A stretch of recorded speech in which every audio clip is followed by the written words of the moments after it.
Praise God. പ്രിയ സുഹൃത്തുക്കളെ, എല്ലാവർക്കും ഹൃദയം നിറഞ്ഞ നമസ്കാരം.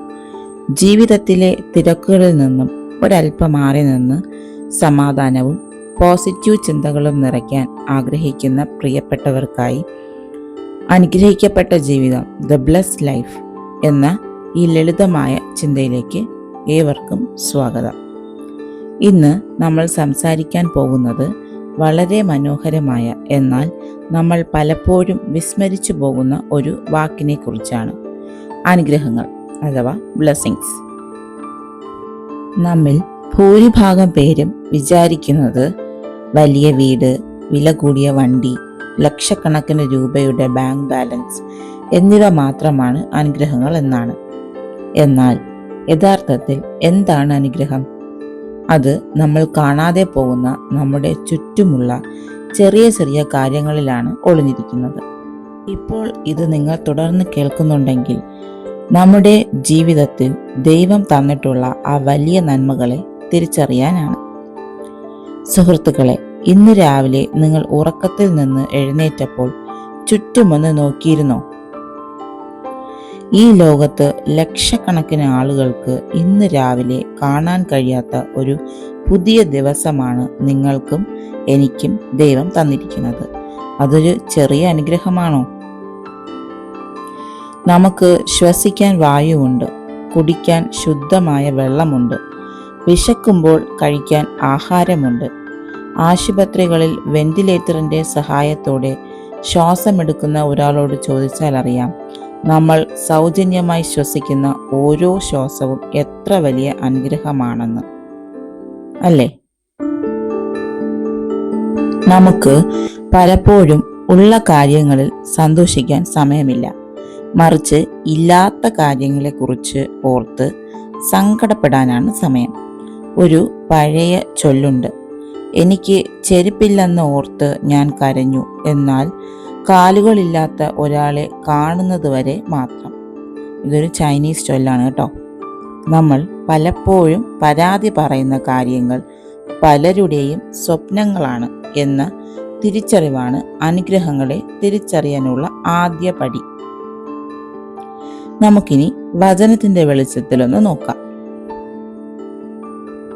വിശുദ്ധ ബൈബിളിലേക്ക് നോക്കുമ്പോൾ അനുഗ്രഹങ്ങളെക്കുറിച്ച് വളരെ ആഴത്തിലുള്ള ചില സത്യങ്ങൾ നമുക്ക് കാണാൻ കഴിയും.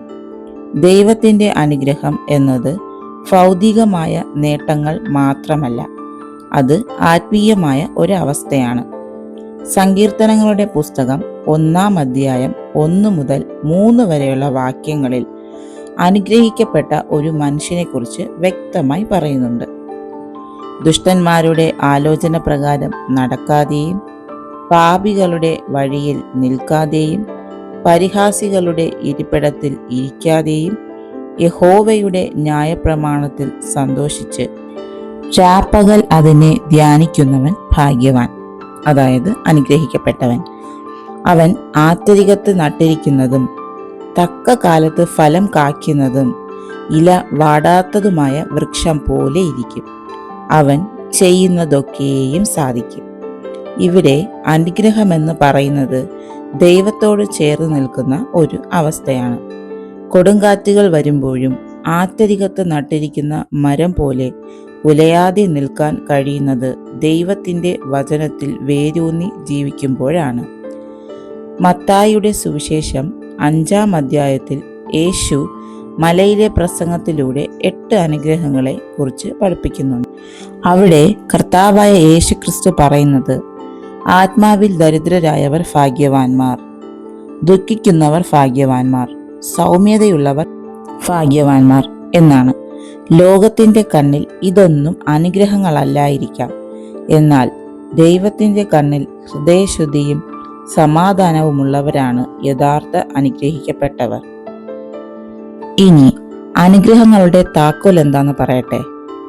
നന്ദിയുള്ള ഹൃദയം, അതായത് ഗ്രാറ്റിറ്റ്യൂഡ്. സുഹൃത്തുക്കളെ, ജീവിതത്തിൽ കൂടുതൽ അനുഗ്രഹങ്ങൾ അനുഭവിക്കാനുള്ള ഏറ്റവും ലളിതമായ വഴി എന്താണെന്നറിയാമോ? അത് നന്ദി പറയുക എന്നതാണ്. നമ്മുടെ ജീവിതത്തിൽ ദൈവം തന്നിട്ടുള്ള ചെറിയ നന്മകൾക്ക് പോലും നന്ദി പറഞ്ഞു തുടങ്ങുമ്പോൾ നമ്മുടെ ചിന്താഗതി മാറും. ഭൗതികമായ കാര്യങ്ങൾ നമ്മെ താൽക്കാലികമായി മാത്രമേ സന്തോഷിപ്പിക്കൂ. ഒരു പുതിയ ഫോൺ വാങ്ങുമ്പോൾ ഉണ്ടാകുന്ന സന്തോഷം ഏതാനും ആഴ്ചകൾ മാത്രമേ നീണ്ടു നിൽക്കൂ. എന്നാൽ സ്നേഹമുള്ള ഒരു കുടുംബം, വിശ്വസിക്കാൻ കൊള്ളാവുന്ന സുഹൃത്തുക്കൾ, മനസ്സമാധാനം എന്നിവ തന്ന ദൈവത്തോട് ദിവസവും നന്ദി പറഞ്ഞു നോക്കൂ.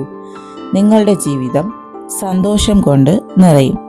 പൗലോസ് അപ്പോസ്തലൻ തെസലോനിയർക്ക് എഴുതിയ 1-ാം ലേഖനത്തിൽ ഇങ്ങനെ പറയുന്നു: എല്ലാറ്റിനും സ്തോത്രം ചെയ്യുവിൻ, ഇതല്ലോ നിങ്ങളെക്കുറിച്ച് ക്രിസ്തു യേശുവിൽ ദൈവഹിതം.